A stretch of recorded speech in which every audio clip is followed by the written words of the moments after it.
चल रहा है, पर कभी कभी मन जो पुराने व्यसन छूट चुके हैं, संसारिक प्रतिकूलता आने पर बहुत जोर से उधर ले जाता है मन, जिससे परेशान हो जाता हूँ और इस मन से इसी से लड़ाई तो भी बचना होती है। नवीन कुसंग से और पूर्व संस्कार से हमारा युद्ध होता रहता है।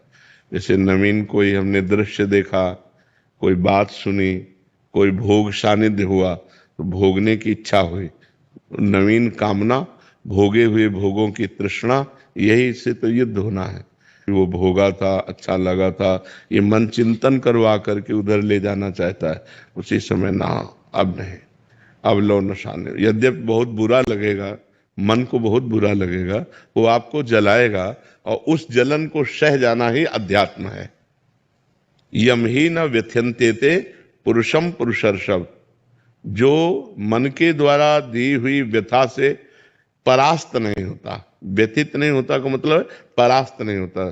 जैसे हम आपसे मिलना चाहते हैं और कोई हमें सुख मिला है आपसे, अब मन विवश करेगा आपके पास चलना, नहीं, अगर गलत है नहीं, मुझे जाना नहीं, अब वो जलाएगा, ना भजन में लगेगा, ना कहीं नहीं लगेगा, बस वो बार बार वही प्रश्न करेगा, वहीं चलो वहीं चलो, वो बार बार वही भोग मांगेगा हमको, बार बार कर, नहीं, तू जाए मार डाल, मैं नहीं जाऊं, कुछ भी कर, राधा राधा राधा।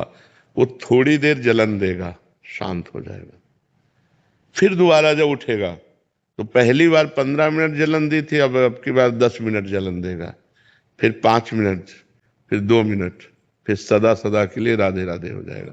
पर इतनी क्षमता रखनी पड़ेगी कि उसके इस वार को सहना पड़ेगा। उसका स्वभाव है प्रमथन, मन को मत डालना, एकदम व्याकुल है, यार सब बाद में देखेंगे, पहले ये खा लेते हैं, पहले ये भोग लेते हैं, पहले ये पी लेते हैं, पहले ये देख लेते हैं। उसका ऐसा स्वभाव है। मन के स्वभाव को सह जाना यही साधुता है। सहत सहत बाढ़ भगति, गृह तन गुरु हितगार। जब ना सहन हो तो रो पड़ो, भगवान को साक्षी करके, हे नाथ आप देख लो हमारी दुर्दशा होने के लिए ये क्या मन कर रहा, प्रभु आप संभालो, मुझे सामर्थ्य दो प्रभु। उस समय प्रभु को पुकारे, उस समय नाम कीर्तन करने लगे, उस समय सत्संग सुनने लगे, उस समय किसी साधक से बातचीत करने लगे। एकांत में तो फिर ठीक पाना बड़ा मुश्किल है। जब हमारा मन किसी विषय पर अरज गया हो और हम एकांत में तुम्हारा बार बार तुम्हें परास्त करेगा, उस समय हमको खोजना है कि किस विषय से शांत होगा। कोई शास्त्र स्वाध्याय, कोई सत्संग सुनना, किसी साधक के पास बैठ जाना, कुछ नहीं है तो जोर जोर से भगवान को पुकारना, राधा राधा किशोरी जू, हे लाल जू, हे प्रभु मुझे बचाओ, मेरा मन ऐसे। क्योंकि इसको सहना बहुत कठिन है। बातें बना लेना, उपदेश दे लेना, उपदेश सुन लेना सब सरल है, लेकिन जब ये हठीला मन किसी विषय पर हट कर लेता है कि मुझे ये चाहिए, मुझे ये भोगना है, फिर बड़ा मुश्किल हो। फिर तो मतलब घबराहट पैदा कर देगा, भारी जलन पैदा कर देगा, व्यथा पैदा कर देगा, कहीं लगेगा नहीं तो आपको भी बुद्धि सलाह देगी, अरे कर लो, आज के बाद कभी नहीं करेंगे, पर आज कर लेते, शांत तो हो जाएगा मन, बस मर गए, अब फंसा लिया। फिर शांति जब होगी ना तो कहेगा कि नहीं करूंगा, पर पुनः जब संकल्प भरेगा तो तुम लड़ नहीं पाओगे, तुरंत वही करना पड़ेगा। फिर 2-4 बार हारने के बाद मन क्या कहेगा, अब तुम जीत सकते ही नहीं, लगे रहो इसी में। फिर वो जीव कि यार साल भर तो हमने छोड़ा था, फिर यार हम नहीं छोड़ पाए, फिर हम गिर गए। ये पहला जो विषय छोड़ा है उसको चांस मत दो, अगर चांस दिया तो फिर तुम्हें चांस नहीं देगा वो जीतने का, ये पक्का समझ लो। पूरा जीवन का जीवन निकाल देगा और आपकी हिम्मत नहीं पड़ेगी कि उससे आप लड़ सको। और एक बार लड़ना सीख गए, एक बार परास्त कर दिया तो आपके अंदर आनंद उठेगा कि यार वो बात से हम बच गए, वो बात से हम बच गए, तो आप हर बात जो बुरी है उसको आप परास्त कर देंगे। ये अध्यात्म की बात है। थोड़ा इसमें सहन करना सीखना पड़ेगा।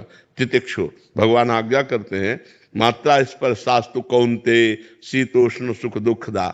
ये जो है आगमा पाइनो अनित्यास्तास तितिक्षस्व भारत, ये आगमा पाइना आने जाने वाले हैं, इनको तास तितिक्षस्व भारत, इनको सह। मात्रा स्पर्शास्तु कौन्ते शीतोष्ण सुख दुखदा, ये जो गर्मी सर्दी अनुकूलता प्रतिकूलता लाभ हानि, ये नाना प्रकार की ये आने जाने वाली हैं। काम क्रोध लोभ, ये वृत्तियां आने जाने वाली, टिकने वाली नहीं। इसलिए है अर्जुन तुम इनको सहन करो। ये भोगने से नहीं शांत होंगे। और हमारी इंद्रियां चंचल है और मन इंद्रियों के अधीन है और बुद्धि मन के अधीन है, तो वो भी सलाह देती भोग लो।